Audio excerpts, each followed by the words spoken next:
సముద్ర తీరాన కొలువై ఉన్న పరమశివుడు. చుట్టూ అందమైన ప్రకృతి. చూడగానే మనసును ఆకట్టుకునే భారీ శివుని విగ్రహం. ఇది కర్ణాటకలోని ప్రసిద్ధ పుణ్యక్షేత్రం మురుదేశ్వర్. కానీ ఈ మురుదేశ్వర్ వెనుక రావణుడు మరియు ఆత్మలింగంతో ముడిపడిన ఒక ఆసక్తికరమైన పురాణ కథ ఉందని మీకు తెలుసా? మురుదేశ్వర్ ఎలా ఏర్పడింది? రావణుడికి ఆత్మలింగం ఎలా వచ్చింది?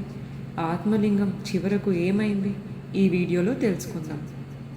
పురాణాల ప్రకారం లంకాధిపతి రావణుడు పరమశివునికి గొప్ప భక్తుడు.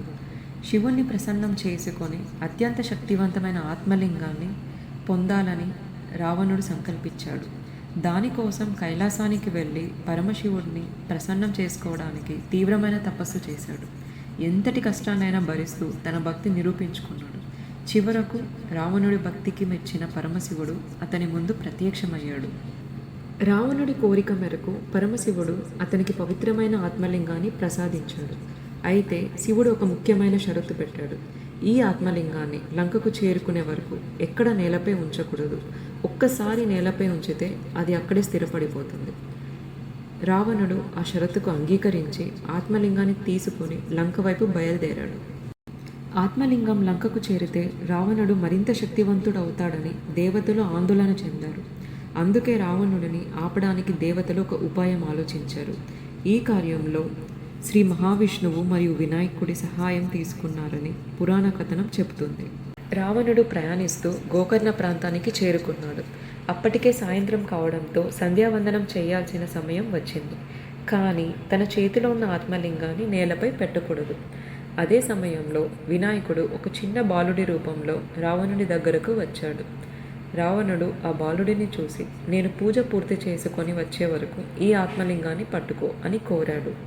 వినాయకుడు అందుకు అంగీకరించాడు. కానీ ఒక షరతు పెట్టాడు. నేను మిమ్మల్ని 3 సార్లు పిలుస్తాను. అప్పటికీ మీరు రాకపోతే ఈ లింగాన్ని నేలపై పెట్టేస్తాను అని చెప్పాడు. రావణుడు అందుకు అంగీకరించి తన పూజకు వెళ్ళాడు. కొంతసేపటి తర్వాత బాలుడి రూపంలో ఉన్న వినాయకుడు రావణుడిని పిలిచాడు. రావణుడు సమయానికి తిరిగి రాలేకపోయాడు. దాంతో వినాయకుడు ఆత్మలింగాన్ని నేలపై ఉంచాడు.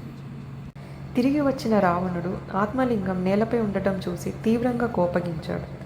దానిని మళ్ళీ పైకి తీసేందుకు తన శక్తినంతా ఉపయోగించాడు. ఎంత ప్రయత్నించినా ఆత్మలింగం కదలట్లేదు. రావణుడు మరింత బలంగా దానిని లాగడానికి ప్రయత్నించాడు. కానీ ఆత్మలింగాన్ని అక్కడి నుంచి తీసుకెళ్లలేకపోయాడు. అందుకే గోకర్ణలోని ఈ పవిత్ర శివలింగాన్ని మహాబలేశ్వరుడు అని పిలుస్తారని స్థల పురాణం చెబుతుంది. రావణుడు ఆత్మలింగాన్ని బయటకు తీయడానికి ప్రయత్నించినప్పుడు దానికి సంబంధించిన భాగాలు వివిధ ప్రాంతాలకు చేరాయని స్థల పురాణం చెబుతుంది.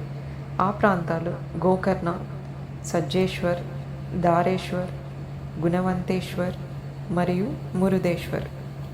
ఇక్కడ సముద్ర తీరాన ఉన్న భారీ పరమశివుని విగ్రహం ఈ ప్రాంతానికి ప్రత్యేక ఆకర్షణ.